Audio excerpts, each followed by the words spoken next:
Hello everyone.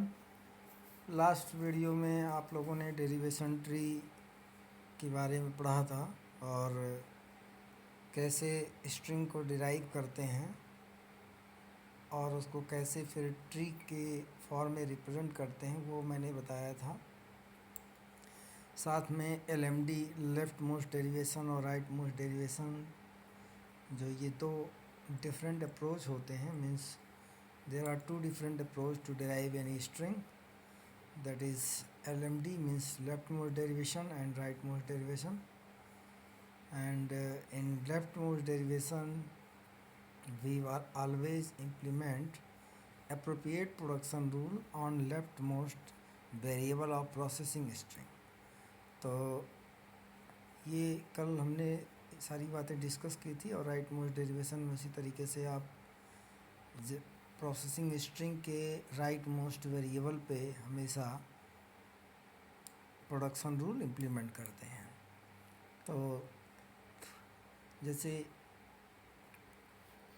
कोई भी मान लीजिए सपोज डेट ए स्टार्ट सिंबल है, जनरली यस कैपिटल एस हम लोग यूज़ करते हैं, लेकिन यहाँ मान लीजिए कैपिटल ए है और डब्ल्यू एक स्ट्रिंग डिराइव करनी है और एस्ट्रिक इस नाते लगाया गया है एरो के ऊपर कि more than one step involve है इसमें, called a leftmost derivation if we apply a production only to the leftmost variable at every step, means जो करंट प्रोसेसिंग स्ट्रिंग है उसमें लेफ्ट मोस्ट वेरिएबल पे आप प्रोडक्शन रूल इम्प्लीमेंट करते हैं। अब जैसे ये एक ग्रामर दिया गया है, तो इस ग्रामर में एक production rule S is producing A S से है, दूसरा S is producing small A है, capital A is producing capital S, small B capital A, S S and B A. There are three production rule actually for capital A and separated by vertical line, and for S there is two different production rules separated by vertical line. S is producing A S and A. Suppose that we have to derive a string a square b square a square, means a b b a. इस string को derive करना है तो आपने अब इसमें आप अपने न्यूमेरिकल एबिलिटी से अप्रोप्रिएट प्रोडक्शन रूल सेलेक्ट करते हैं। और जैसे एस, तो S being start symbol of the grammar, so definitely derivation of string will start from capital S, and there is two different production rule for capital S, that is S is producing A capital S and small a, another production rule that is capital S producing small a, but it is very clear that capital S is producing small a will be not used because in right hand side or in the right sentential form there is only one character, that is terminal symbol, and terminal symbol have no capability to elongate the processing string, so this will be not used. So S is producing small a capital S will be used to derive required string. S is producing small a capital S will be used, and now we will find appropriate production rule for capital A, considering in mind that we have to derive a b b a. In first production rule, after using first production rule, first symbol have been matched, that is small a, next symbol is small a, so our intention will be such that next symbol must be matched. तो capital A क्या है, produce कर रहा है S B ए capital S B ए, और कभी अगर आप गलत प्रोडक्शन रूल यूज़ करते हैं तो आप बैक ट्रैक होते हैं, बैक ट्रैक वहाँ तक होते हैं जहाँ आपको अनदर ऑप्शन मिलता हो, फिर कि मतलब दूसरा कुछ चॉइस ले सके। तो जैसे सपोज डेट आपने ए की जगह पे एस बी ए ले लिया और आगे जाने पे आपको ये रिक्वायर्ड स्ट्रिंग नहीं मिल रही है, then we back from all the steps to this step and choose another production rule for capital A. But यहाँ पे तो ऐसा होने वाला नहीं, क्योंकि यहाँ पे तो ये हम सही प्रोडक्शन रूल यूज़ कर रहे हैं। कैपिटल ए की जगह पे आपने SBA यूज़ कर लिया, और फिर कैपिटल एस की जगह पे आपके पास स्मॉल ए एक प्रोडक्शन रूल है, वो यूज़ कर लिया, तो दो सिंबल आपके मैच हो गए। फिर अगेन बी ऑटोमेटिकली मैच हो गया। कैपिटल ए की जगह पे आपने BA यूज़ कर लिया, ये वाला प्रोडक्शन रूल, तो आपका आगे के दो सिंबल और मैच हो गए। लास्ट में फाइनली कैपिटल एस की जगह पे A यूज़ कर लेंगे तो आपके सारे सिंबल मैच कर जाएंगे। But more importantly that why we say this is leftmost derivation, because in this processing string there is two variable, capital A and capital S, but capital A is leftmost variable in the processing string, so production rule will be used at a capital A, not at a capital S. Now in this processing string, capital this capital S is leftmost variable, so production rule will be chosen for this capital S and will be implemented on this capital S. Next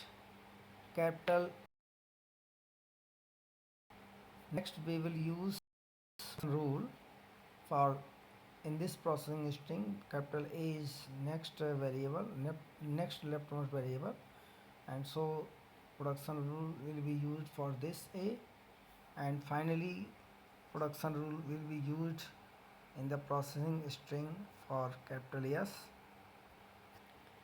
So in this way we will use always at leftmost variable in the processing string, so this will be called leftmost derivation, and its reversal is known as rightmost derivation. In this always we will use production rule at rightmost variable capital S, and capital S here capital S is rightmost variable, so production rule will be used at this capital S, and in this processing string capital A is only variable, so this is leftmost as well as rightmost, so no issue. Production rule will be used for this capital A, but here capital S and capital A two different variable, but capital A is rightmost, so required production rule will be used at this capital A, and finally only one variable capital S, so final production rule will be used at this variable. So the difference between these two is in leftmost derivation we always use production rule at leftmost variable in the processing string, and in rightmost derivation we always use production rule at rightmost derivation. So these two different left derivation approach, leftmost derivation and rightmost derivation. और एक चीज़ आपको ये भी ध्यान में रखना है कि जब कभी जैसे आगे चल के आप एम्बिग्यूटी इन CFG पढ़ेंगे, तो एम्बिग्यूटी इन CFG में अभी एक इम्पॉर्टेंट चीज़ आपको बताएंगे कि एम्बिग्यूटी CFG कोई भी ग्रामर एम्बिगुअस कब होता है उसके बारे में बताया गया है। तो any CFG will be ambiguous when there exists at least one string derived by this grammar for which there is more than one leftmost derivation tree or leftmost derivation, or two or more than one rightmost derivation. तो मतलब simply तो बोला जाता है terminal string W belongs to capital LG is ambiguous if there exists two or more derivation tree for W. यहाँ पे कहीं पे लेफ्ट मोस्ट और राइट मोस्ट का जिक्र नहीं किया गया है, यहाँ पे सिंपली टू और मोर डेरिवेशन ट्री की बात कह दिया गया है, लेकिन ये अंडरस्टूड है either we are considering left most derivation और right most derivation, not both at a time. हर एक स्ट्रिंग के लिए डेफिनेटली अगर एक किसी भी स्ट्रिंग को आप लेफ्ट मोस्ट डेरिवेशन से अप्रोच से डिराइव कर रहे हैं तो वो डेफिनेटली राइट मोस्ट से भी होगा, तो वहाँ पे तो हमेशा एक से ज़्यादा होंगे। बट यहाँ पे हमें क्या हमेशा हर सिचुएशन में होगा तो सब के सब एम्बिगुअस हो जाएंगे। लेकिन यहाँ पे इस सेंस में कहा गया है इफ़ वी हैव टू और more derivation tree for a particular string, मतलब if we have two or more leftmost derivation tree for W or two or more rightmost derivation tree for W, तो किसी एक approach का बात eight a time करना है। तो अगर कोई स्ट्रिंग ऐसी है, लैंग्वेज जो ग्रामर दिया गया है उससे जनरेटेड लैंग्वेज के अंदर अगर कोई एक ऐसी स्ट्रिंग है जिसके लिए दो या दो से ज़्यादा डेरिवेशन ट्री एग्जिस्ट करते हैं, तो वो स्ट्रिंग एम्बिगुअस होगी पहली बात। और अगर एम्बिगुअस वो स्ट्रिंग हो गई तो पूरा का पूरा लैंग्वेज एम्बिगुअस हो गया और फिर वो ग्रामर आपका एम्बिगुअस हो गया। तो इन बातों को ध्यान में रखना है। जब भी आप बनाएंगे, कोई एक स्ट्रिंग दे दी जाएगी तो उसको डिराइव करने की कोशिश करेंगे। अगर आप लेफ्ट मोस्ट डेरिवेशन से डिराइव कर लिए तो फिर दूसरे तरीके से उसको लेकिन लेफ्ट मोस्ट डेरिवेशन से ही डिराइव करिए। दो अलग अलग तरीके से डिराइव करिए, लेकिन दोनों ही लेफ्ट मोस्ट डेरिवेशन अप्रोच हो या फिर दोनों ही राइट मोस्ट डेरिवेशन अप्रोच से हो। ये एक इम्पॉर्टेंट चीज़ है, अदरवाइज़ यहाँ थोड़ा पढ़ने में कन्फ्यूजन हो जाता है। एम्बिगुअस टाइप का खुद ही लिख दिया जाता है, लेकिन उसको समझना है। जैसे ये एक ग्रामर है, ये एम्बिगुअस है, इसके अंदर से एक string a plus A asterisk B या a plus A asterisk A लीजिए, आप कोई भी ऐसा स्ट्रिंग लेंगे तो देखिए यहाँ पे दो अलग अलग तरीके से डिराइव किया गया है और दोनों ही तरीक़ों में लेफ़्ट मोस्ट डेरिवेशन अप्रोच ही लिया गया है। तो ये पर्टिकुलर स्ट्रिंग जो है वो आपकी एम्बिगुअस हो गई। अगर ये स्ट्रिंग एम्बिगुअस है तो ये जो लैंग्वेज है, जो इस ग्रामर का इक्विवेलेंट लैंग्वेज है, वो भी एम्बिगुअस हो गया, and so our grammar is also ambiguous. तो ये बहुत ही इम्पोर्टेंट क्वेश्चन है और टॉपिक है, इसको ज़रूर आप लोग ध्यान से समझिए, पढ़िए। और ये उसी एक इस अप्रोच से और एक जो इस तरीके से बना उसका डेरिवेशन ट्री है और इस तरीके से जो बना उसका डेरिवेशन ट्री है। तो दोनों ही देखने में भी देखिए अलग अलग हैं। अगर आप इस स्ट्रिंग को लेफ्ट मोस्ट डेरिवेशन अप्रोच से डिराइव किए, फिर अगर आप इसी को राइट मोस्ट डेरिवेशन से अप्रोच से डिराइव करते तो तब आप नहीं कहते कि दो अलग डेरिवेशन ट्री हैं, दोनों के दोनों लेफ्ट मोस्ट से हों या दोनों राइट मोस्ट से। ये बात हमेशा ध्यान में रखना है। कुछ लैंग्वेज होते हैं, अच्छा ये एम्बिग्यूटी हम दूर भी कर सकते हैं, आगे चल के हम लोग पढ़ेंगे, लेकिन उससे पहले देखिए एक इनहेरेंटली एम्बिगुअस है। इनहेरेंटली एम्बिगुअस ऐसा होता है कि आप कोई भी लैंग्वेज, कोई भी ग्रामर अगर एम्बिगुअस है, CFG कोई एम्बिगुअस है या लैंग्वेज CFL एम्बिगुअस है, और अगर आप उसको चाहते हैं कि उससे एम्बिग्यूटी दूर कर लें और नहीं कर पाते हैं तो इनहेरेंटली एम्बिगुअस होता है। तो यहाँ पे उसी का डेफिनेशन दिया गया है, CFL is said to be inherently ambiguous if all the grammar generating it are ambiguous। मतलब अलग अलग तरीके के आपने कई अलग अलग CFG बनाए हैं उस लैंग्वेज के लिए। अब अलग अलग CFG बन जाएगा, उसमें कोई सोचने बहुत ज़्यादा दिक्कत वाली बात नहीं। आप एक प्रोडक्शन रूल चेंज कर दीजिए, कुछ इधर उधर कर दीजिए सिंबल वेरिएबल के कॉम्बिनेशन को, तो वो अनदर CFG हो जाता है। लेकिन आप जितने भी ग्रामर बनाए सब एम्बिगुअस हुआ तो उसको हम इनहेरेंटली कहेंगे। In other words there is no unambiguous grammar generating it. अगर आप कोई भी अनएम्बिगुअस ग्रामर नहीं है जो उसको जनरेट कर सके। तो या फिर एम्बिगुअस बन गया है, उसको अनएम्बिगुअस में कन्वर्ट करना चाह रहे हैं, नहीं कन्वर्ट हो रहा। अब जैसे ये एक लैंग्वेज लिया गया है L equal to A to the power N M B to the power M C to the power P, और एक कंडीशन मेन है इसके अंदर N M P greater than equal to 1 where N equal to M और M equal to P दिया गया है। तो ये पर्टिकुलर लैंग्वेज दो पार्ट में डिवाइड हो जाएगा। पहली बात एक तो उस वो कि जिसमें देखिए दो बातें लिखी गई हैं, या तो N M के बराबर है या M P के बराबर, दोनों एक साथ नहीं और लिखा हुआ है। तो एक वो जिसमें A B के संख्या इक्वल है, मतलब जितने A हैं उतने B हैं। दूसरा वो हुआ जिसमें B और C इक्वल हैं। तो इसी नाते दो अलग अलग लैंग्वेज में इसको पार्टीशनिंग कर दिया गया है, एक ये किया गया है और एक ये किया गया है। जिसमें ए बी इक्वल है दोनों को n पावर रेज कर दिया गया है, जिसमें बी सी इक्वल है बी सी पे सेम पावर रेज कर दिया गया है m, और दो ही वेरिएबल में दो ही अलग अलग तरह के पावर यूज हो रहे हैं, या तो एन पी या तो एन एम।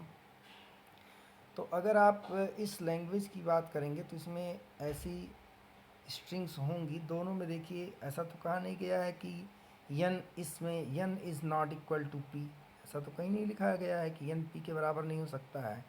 तो n p के बराबर भी हो सकता है भाई, ये है कि ऐसी सुविधा दी गई है कि बराबर भी हो सकता है, नहीं भी बराबर हो सकता है। जब नहीं कंडीशन दिया गया है तो उसका मतलब अंडरस्टूड है कि if n is equal to 4 then there is no problem p is equal to 4, but if n is equal to 4 p is equal to 5 then also no problem. इसमें ये सुविधा दी गई है, बराबर है तो भी दिक्कत नहीं, नहीं बराबर है तो भी दिक्कत नहीं। यहाँ पे भी उसी तरीके से है।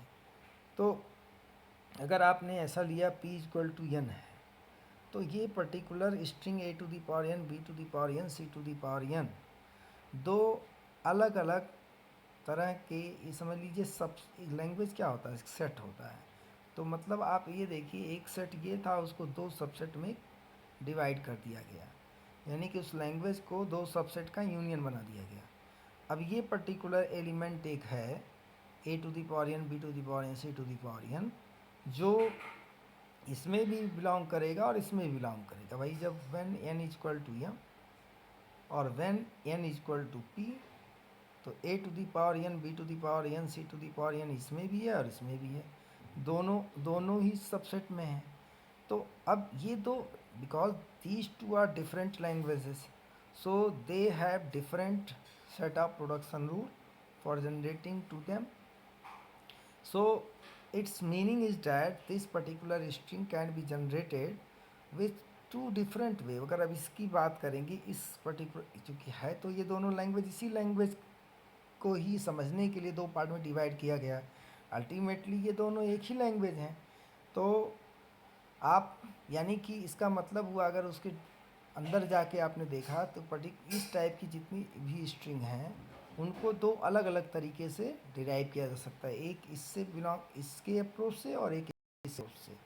तो अब क्या हुआ, अगर दो अलग अलग तरीके डिराइव किया जा सकता है और दोनों ही लेफ्ट मोस्ट डेरिवेशन होंगे या दोनों ही राइट मोस्ट डेरिवेशन होंगे, तो डेफिनेटली ये एम्बिगुअस होगा। तो इसमें आप चाह के भी नहीं कर पाएंगे दूर, क्योंकि ये तो इस लैंग्वेज की करेक्टरिस्टिक है कि NMP का ऐसा कंडीशन दिया गया है कि दो अलग अलग सबसेट में डिवाइड किया गया है और दोनों तरह के लैंग्वेज जनरेट कराने हैं। तो दोनों अलग अलग तरह के लैंग्वेज हैं, तो अलग अलग तरह के प्रोडक्शन रूल कुछ होंगे, जो एक इसके लिए जनरेट करेगा एक इसके लिए जनरेट करेगा। तो इस तरीके से एक स्ट्रिंग आपकी कॉमन बन रही है a to the power n b to the power n c to the power n, जो कि दो अलग अलग तरीके से डिराइव होगी। So definitely this will be ambiguous and it can not be converted into unambiguous. So there is no such grammar which is unambiguous which can generate this particular language. So this will be called inherently ambiguous. तो आज की video में बस इतना ही। Next मैं ambiguous to unambiguous बताऊंगा अगले video में। Thank you.